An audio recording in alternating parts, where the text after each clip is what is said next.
How's she looking, Doc? It's not good. There's not a lot I can do with what I have here. To be honest, I don't think there's anything anyone can do to save her. It's only a matter of time. Damn it, there's gotta be something you can do for that girl. We can't let her down. We can't let her die for nothing. I can make her comfortable, and that's about it. I'm sorry, Kane. Hey, them two boys you've been waiting on. They're riding into town right now. Mr. Sinclair and Mr. Katsuhiro, they made it back. Thank the Lord for that. Amen to that, Mr. Winters. Seraphim would be gone if it weren't for them. Mr. Winters, we came as soon as we heard the news. Is Sally okay? Doc says it ain't looking good, boss. Not much you can do for her. There must be something we can do to save her. She was very brave, and she fought with honor against the Shadow King. I reckon she did. But Doc just says there ain't no way. Sorry, boss. I feel her injuries are just too severe. I know somebody who might be able to help with this. I were down in West Whittled the other day, and their preacher man down there. He performed some kind of miracle. Fella's arm were hanging off, and he managed to reattach it. Didn't use no scalpel or bandages or nothing. Marshal Hardgate, I don't put no stock in magical cures by holy men. I am a man of science, after all. Believe what you want, sonny. I know what I saw. And you just said so yourself. Your medical science can't do nothing for the girl. I reckon the Marshal's got a point. We ain't got many other choices. I agree, Winter-san. There is no other option to us. If what the Marshal says is true, then our best chance of saving Sari's life is to go to West Whittled. All right, well, we can't dilly-dally around this all day. Torinobu and I will saddle up the horses. We'll head there immediately, and if this preacher man can perform miracles like you say, we'll bring him back here straight away. Now hold on there, boys. You just been on one long adventure. Don't you reckon you ought to rest up some first? We have rested plenty on our journey to Seraphim, and we cannot waste any time while Sari Mason's condition grows ever worse. He's right, of course. Come on, Torinobu, let's go. We'll be back in a few days. Travel Journal of Beaumont Sinclair, July 18th to July 23rd, 1876. We rode hard, heading north for Stone's Crossing, where we could get our horses on the road and make good time for West Whittled. As we neared the road, we found a stagecoach that had just been assaulted. Luckily for the owners, the thieves were just after the money and left them alive.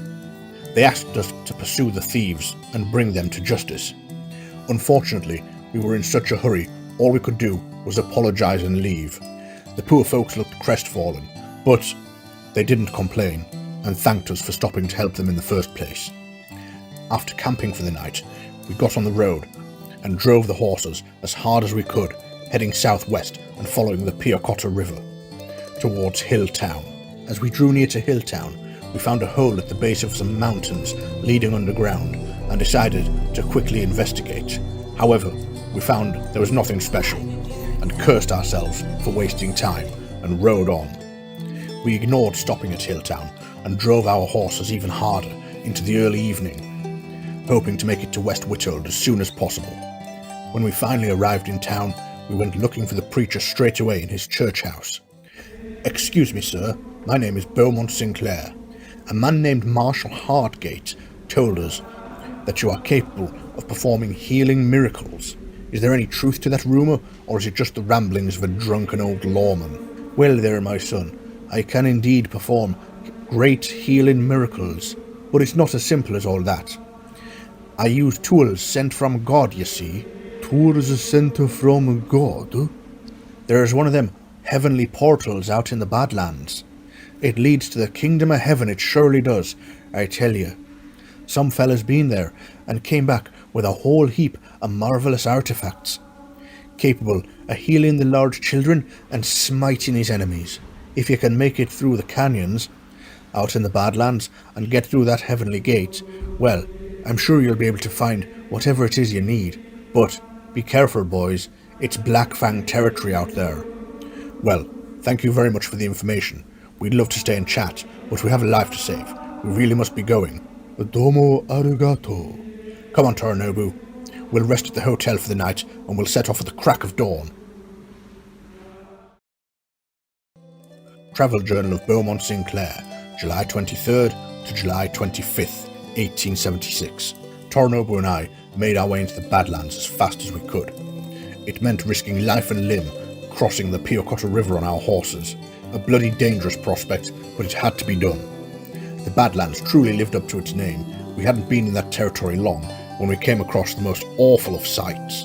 The plains were scorched bare, and no plant life was growing in the area, as if a great fire had burned all life to a cinder. As we searched around a little more, we found what appeared to be an immense blackened crater, at the centre of which there was a pulsating mass of flesh, horrible to behold, and very much alive. The vile monstrosity launched a brutal attack on our psyches, bombarding us with images of the most vile and horrible things, and noises the likes of which no human should ever have to hear. Although we were in a rush, we couldn't abide such a horrible thing to exist, and so a few sticks of dynamite made short work of it. But as the fires consumed the gelatinous flesh, the stink it gave off was awful. We rode away as fast as we could, leaving the monstrosity and its vulgar stench and dying screams that pierced the ears in the distance. And before long, we found ourselves riding deep into the Badlands. The burning desert stretched out to the horizon. The sun beat down, blistering hot, out of a cloudless sky. Strange rock formations could be seen in the hazy distance, and occasional rocky hills dotted the landscape, some of which led to underground mine tunnels, but mostly this was a place of sand, emptiness, and canyons. We came across a rocky outcropping, and climbing over the edge, we were amazed to discover an incredible hidden oasis of lush plants, lizards, and small birds darting amongst the leaves. A small pool glistened, seemingly fed by some underground spring, or perhaps some strange supernatural phenomenon. We stopped there a moment to water our horses, and ourselves drank what seemed like gallons of the cool, crisp, refreshing water, knowing full well whatever lay ahead of us would be thirsty work. After that, we rode on, and soon we will reach the canyons and the heavenly door that the preacher spoke of. Well, Torinobu, it looks like this is the place. Yes, we must find the gateway as soon as possible. Yes, there's no point wasting any time. Let's get to it. Hai, so desu.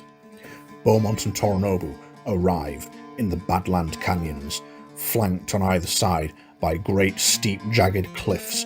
They begin to make their way forwards, Beaumont taking the lead. He presses forward, finding the canyon extends on a long straight path between the steep cliffs. Torinobu follows after, joining Beaumont, and Swampy, their faithful hound, runs ahead, sniffing at the sandy ground. Beaumont takes a step forward, but pauses momentarily, gritting his teeth and readying himself for what lies ahead, and reaches the end of the narrow canyon pathway where it splits off in 3 new directions. But before they can move any further into the canyons, the sudden sound of loose rocks from above echoes, and a thundering storm of boulders comes crashing down the hillsides. The 2 men and the plucky dog throw themselves out of the way of the oncoming rock slide and manage to escape with only minor cuts and bruises.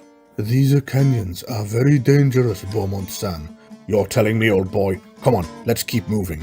Beaumont moves forwards to where the canyon divides into a crossroad, followed quickly by Torinobu, who moves past him and takes the right-hand path, leading him into an underground spring. Several massive boulders sit there at the base of the cliffside. One of them is cracked open to reveal that the inside is hollow, lined with jagged dark stone crystals glimmering with a magical glow. Torinobu thinks he may be able to break some off if he can reach in far enough. His agile skill and speed with his swords allows him to chip off some of the dark stone. and safely avoid cutting himself on the jagged edges. Swampy, meanwhile, heads into the crossroad and takes the left path, finding himself in a rocky gulch. In the midst of the gulch, a tall, gnarled tree stands at the edge of a rocky cliff. Swinging from one of its twisted branches are the sun-dried remains of a hanged outlaw. We should cut that man down and give him a proper burial. No, I don't think so, Torinobu. Not that one. He's a bandit. I say we let him swing. How do you know he is a bandit? I've had enough run-ins with them over the years. You get a good eye for these sorts of things eventually. Very well, Beaumont-san. I will trust you on the matter. We shall leave the bandit where he belongs for the vultures. As they prepare to press on, a heavy rain begins to pour down all around them, soaking their clothes and pummeling the cracked earth with large drops. Lightning flashes across the sky, and half a second later, booming thunder rolls through the heavens. Bloody great. Rain, that's all we need. This is going to slow us down something awful. Then we cannot tarry any further. We must keep moving. Yes, you're right. Let's go. Beaumont presses on down the middle path of the crossroads and finds himself emerging into a T-junction walled by the high canyon cliff faces. Meanwhile, Torinobu heads through the underground springs, hoping to find the Void Gate somewhere nearby. Swampy quickly makes his way through the rocky gulch, following his nose and hoping to assist his masters in their search. The plucky hound finds himself emerging on some jagged cliffs. All three of them suddenly realize that they are beginning to become separated, and they can't help the feeling that they are being watched. Scanning the tops of the canyon walls, nothing seems out of place, but there is a stillness in the air. Gravel and rocks slide down the canyon wall, and they each turn sharply, only to find it still empty. A bead of sweat rolls down Torinobu's brow, but he breathes a sigh of relief and thinks himself lucky, as he must have just been imagining whatever that sound was. Torinobu presses forwards and finds himself emerging from the springs into a canyon clearing, and is grateful to see that up ahead there is a shimmering portal of blue light, the Void Gate they have been searching for. Beaumont, Swampy-san, I have found the gate. It is over here, he calls, and then quickly wishes he had not. From above there comes the whooping and hollering of Indian war cries, and Torinobu quickly realizes it was not his imagination after all that they were being watched. Crazed warriors of the Black Fang tribe descend from above, ambushing them, their eyes glowing purple infused with dark stone energy, and their vicious tomahawks glow purple with ethereal energies. As if that weren't bad enough, 3 more Black Fang tribesmen and their war chief emerge from near the portal. Torinobu does not understand what they are saying, but their angry shouts and the way they take up a defensive position around the portal suggests that it is some holy relic to them that they are guarding against any intruders. In the narrow canyon paths, despite being ambushed, Beaumont spins quickly on one heel, his cheetah's hold-out pistol in his hand in a flash. The pistol barks violently.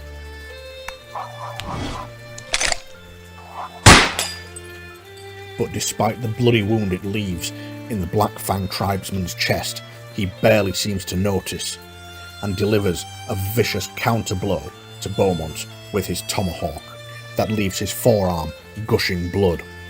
Meanwhile, Swampy is attacked by another of the ambushing braves, and though the agile little dog does everything it can to avoid the blows, even Swampy is not safe from the fury of the Black Fang tribe, and the Darkstone tomahawk cuts a chunk out of his tail.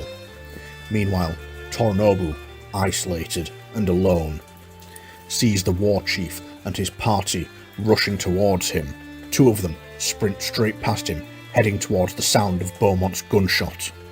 But the remaining tribesmen and the war chief come straight for him, the war chief chanting some dark magical chant that whips his tribesmen up into a void frenzy, their tomahawks swinging wildly and ferociously. Torinobu does his best to fend off the three-man attack, but between the ambushing tribesman and the war chief, he finds himself being hacked at viciously, and is soon covered with bloody wounds. He realizes how dangerous his situation is, and quickly lashes out with his swords in a vicious counterattack.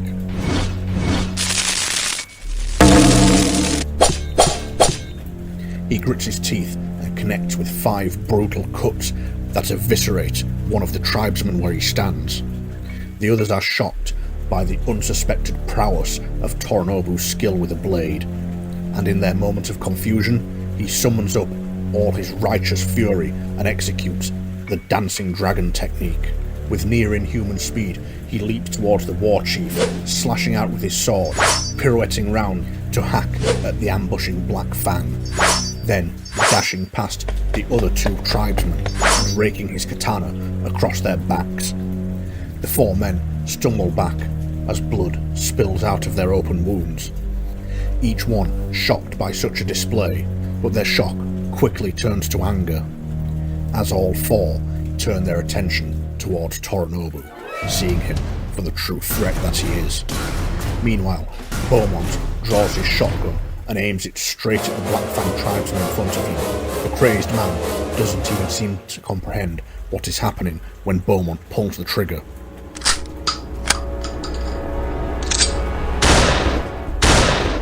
And blasts his skull apart, leaving it as a pulverized, bloody mess.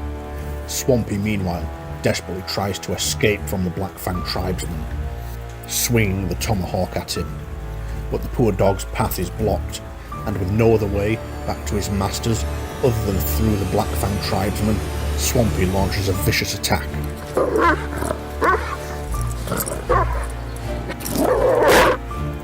And sinks his teeth into the tribesman's arm.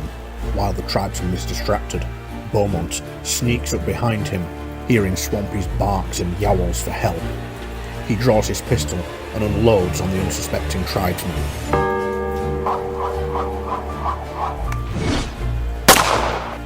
But to his shock, even though the bullets sink deep into the meat of the Indian's back, he doesn't even seem to notice any kind of pain, but turns his attention towards Beaumont with his tomahawks raised.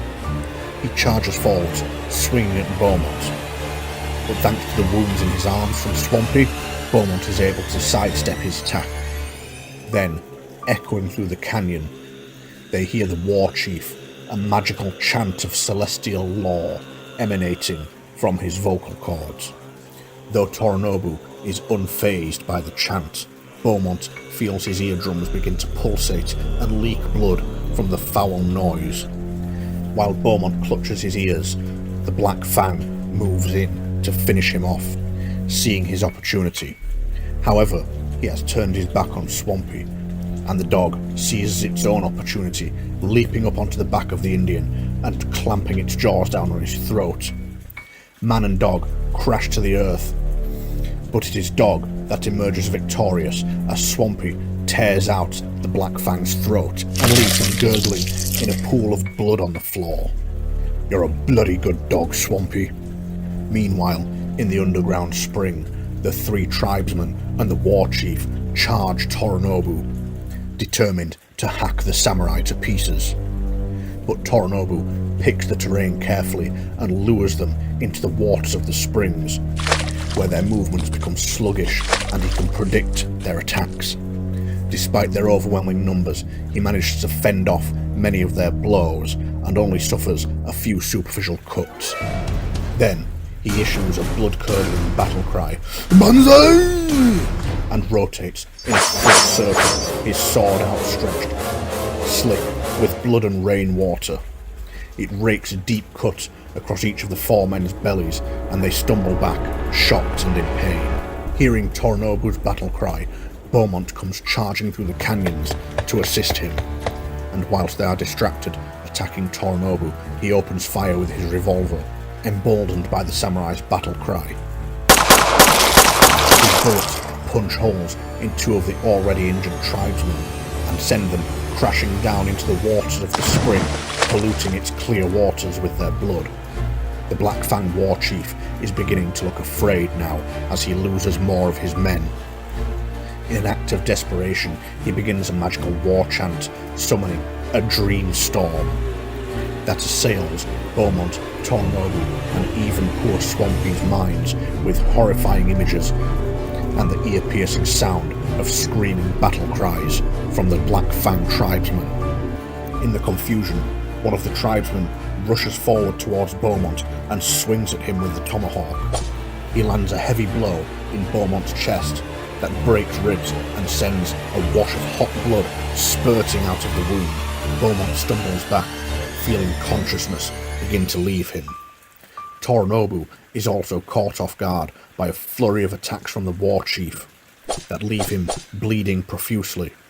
It is lucky for them that Swampy comes rushing to their aid at just the right moment.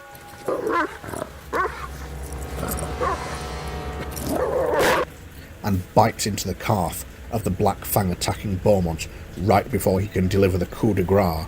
As the tribesman is momentarily distracted, Beaumont unfurls his fire whip, found among the treasures they brought back from the caverns of Cinder.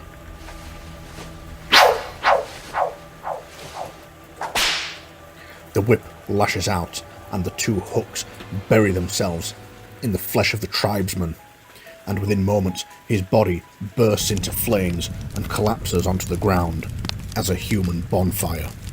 The war chief now stands alone against the heavily injured Torinobu.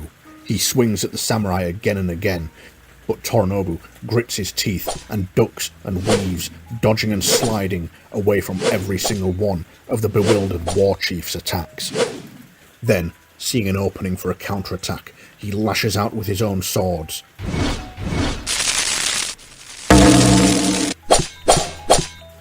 And strikes a perfect blow into the neck of the war chief, taking his head clean off. The chief's head splashes into the water of the springs, followed quickly by the rest of his body. Those were unbelievably skilled warriors. I don't know about skill, they seemed like bloody raving madmen powered by Darkstone if you ask me. And from the looks of it, they've been grinding the damn stuff up into powder and eating it. Whatever it may be, I hope we do not see any more of them, Beaumont-san. No, me neither, Torinobu. I think we're going to need to take a moment to patch ourselves up. Hey, we do not want to face whatever is through that gate with such grievous injuries.